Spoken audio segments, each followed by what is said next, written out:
Oh, Elizabeth's motives are actually recorded in the historical record, so we know. She was in dispute with her mother-in-law. Her husband had just been killed in the Battle of St Albans, and her mother-in-law wouldn't pay her the land which was due to her. Now she was a widow. In the absence of that, she was absolutely without any financial independence at all, so she was living at home with her parents. And given the social arrangements of the time, she wouldn't be able to marry without an independent fortune. Who would take her on, plus 2 boys who belonged to somebody else, without some kind of financial incentive? So her entire future depended upon her getting her dowry lands back. And they'd been in dispute and they'd been to the courts, and she wasn't able to do it.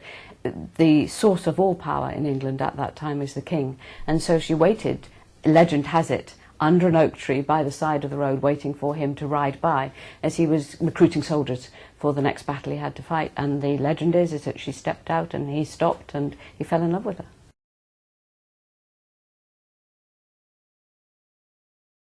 Did she fall in love with him? We don't know. Certainly she took a very great risk in marrying him in secret. Certainly they were lovers. Certainly she had 12 children by him and was a faithful and very, very good wife to him. I think they may have fallen genuinely in love. It may be a genuine love story.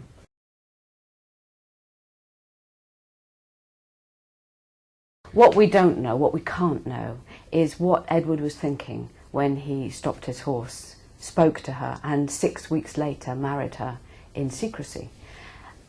Perhaps he really thought that he might go through a form of marriage with her, tell her that they were married, basically become her lover, and then use her in court as his mistress, and then do a proper formal marriage to a princess of France. And maybe she was cleverer than him and held him to it. Or maybe, as is perhaps the most likely, that he really just did fall head over heels in love with her and made an incredibly disadvantageous marriage, which cut him off from the possibility of a lasting alliance with France, which was really important, and cut him off permanently from the influence and the power of his mentor, the kingmaker, the Earl of Warwick.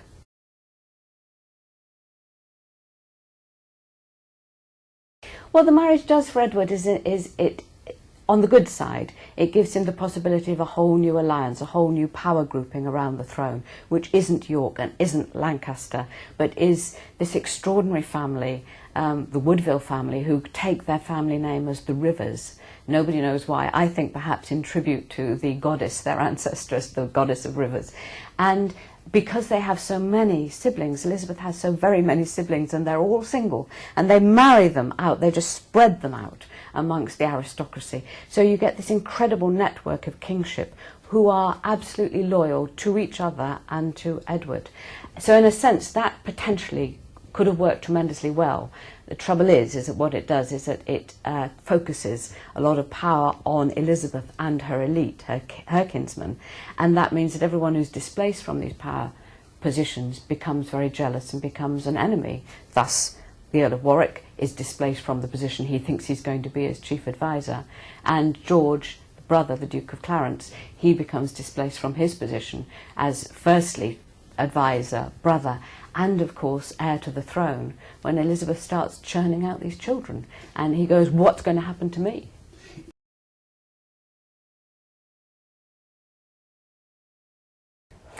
When Elizabeth becomes queen, she's not necessarily highly skilled in this. Her background is that of fundamentally a country lady, and as we see, not even a country lady who could manage her mother-in-law. So she's probably not a big player.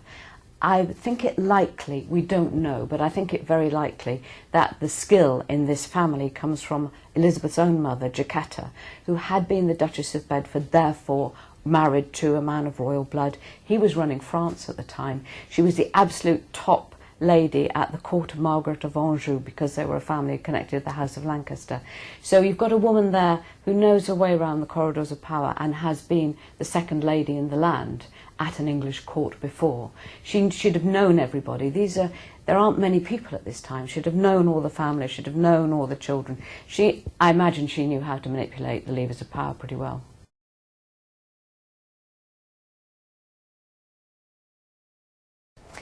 When we look at Elizabeth Woodville's relationship to her children, I think we have to not be modern. We have to see, first of all, these are the currency. You have to have boys because they're going to be heirs to the throne. You have to have girls because you're going to marry them to make the next generation of alliances. These are political pawns, and everybody knows that.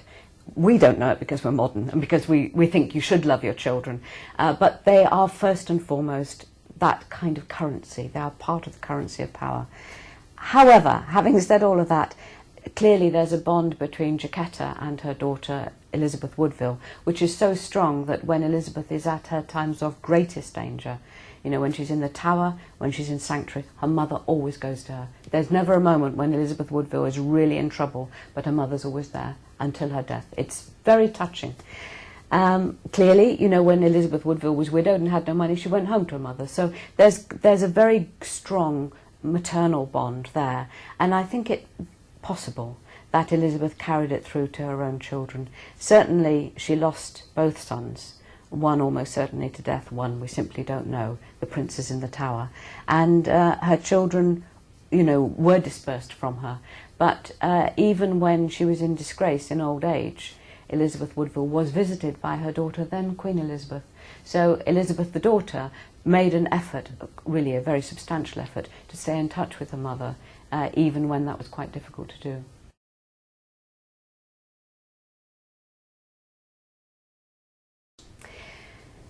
I think the Plantagenet family, you know, the series is called The Cousins' War because it is about, fundamentally, a long, countrywide dispute between two brothers, you know, at the very top of the family tree as to who is going to inherit the throne.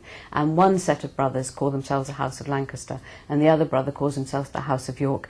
And it is a cousins' war. It is genuinely a family feud about who is fundamentally, who has the right to the throne, and then increasingly who can get it and hold it.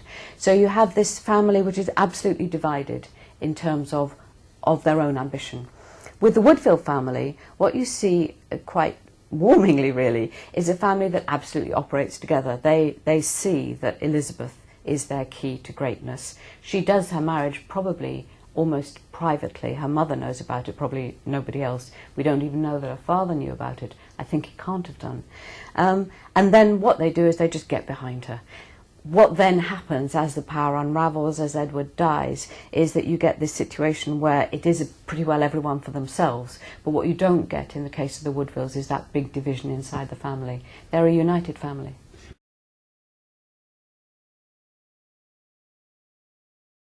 I think what we see is that Elizabeth is very good at using female communication. So there's a moment where they want to get George, Duke of Clarence, away from his ally, the Earl of Warwick, the Kingmaker, because he's now a danger to them. And Elizabeth goes to her mother-in-law, who hated her, and prompts her to send a message to her beloved son George. So that's women's toils. That's dropping a word in the right place, doing a little manipulation, making a suggestion, telling somebody it'll be okay if this happens. They do that. There's quite a lot of, I think, sneaky, politicking, manipulation going on, whereas the Plantagenets are big fans of death. You know, if someone's dead, that's the end of the story, really. So, you know, fundamentally, what can we do with Henry VI, the rival king in the Tower, always going to be a focus for insurrection? Ultimately, they say we'll kill him, and that's the end of the problem.